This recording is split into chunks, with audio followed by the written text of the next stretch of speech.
8th Grade is an unremarkable story told very well. It takes place over the last week of 8th grade and follows our heroine, Kayla, played terrifically by Elsie from Place to Place. Kayla has her own YouTube channel in which she gives tips for being yourself and gets 1 to 2 views in total on most of her videos. I feel your pain, Kayla. She spends her time on Instagram and Snapchat taking pictures over and over again to try and get the one that shows how really happy and satisfied she is. I was struck by how well the movie portrayed the inescapable nature of social media in a young person's life. The movie was directed by Burnham, who himself grew up performing on YouTube and Vine. I came to his comedy late, but always found it well done and authentically injected with his own anxieties and social commentary. In his special, Make Happy, he had this to say about social media. I was born in 1990, and I was sort of raised in America when it was a cult of self-expression. Social media, it's just the market's answer to a generation that demanded to perform. So the market said, here, perform everything to each other all the time for no reason. Sure enough, Kayla's social media is a representation of the person she wishes she was, and all of the relationships of any significant value for Kayla are made in person. She is painfully, awkwardly shy. For the end of the year, the school is giving out trophies, and she has just won the Quietest of the Year. One of those well-meaning scholastic ideas to aid the socially immobile that ends up actually having the reverse effect.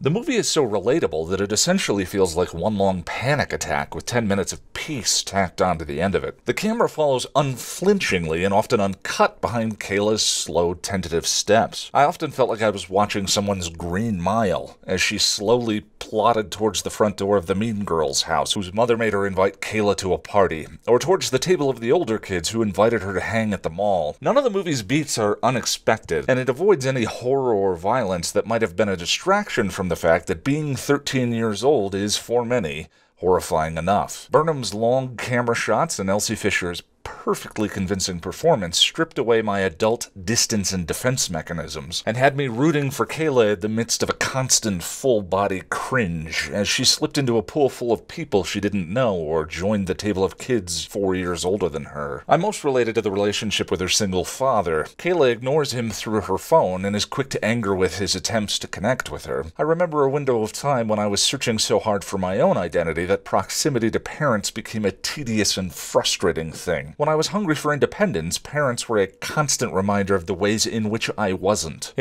my own person, and I remember when we were growing up, my dad told us that fashion was a scam, a lie that got changed every few years so people had to go out and spend their money again. In protest to the man, I presume, whenever we would go out, he would wear a flannel tucked into sweatpants and boat shoes with the socks pulled over the bottom of the sweats. In junior high school, I would regularly walk 10 feet behind him when we were in public. Today, I realize I'm only a couple of years younger than my dad was then and have been wearing the same cargo shorts for the past 3 days. The movie's R rating is a crime, not only because the whole thing is devoid of any violence and nudity, but because it will make it much more difficult for the film to reach the audience who will relate to Kayla most directly, an audience who might feel less alone when the credits roll. If anything, the immersion into Kayla's character is so grounded and successful that the last 10 minutes of peace and reprieve from the shared social anxiety feel a bit too convenient, predictably tied off with some chicken strips and some mended fences. Burnham and Elsie do such a wonderful job of reigniting the feelings from that search for identity, so exhausting that I constantly felt short of breath. And it was a search that took years, or maybe I'm just biased as I don't remember a tearful hug and apologizing to my dad for hating his boat shoes. Still, this is a captivating piece of filmmaking, and whether or not I found the relief of the ending a little bit too neat, I had been so engrossed in Kayla's story that I was still grateful for the fact that she was given it. I think that alone says something.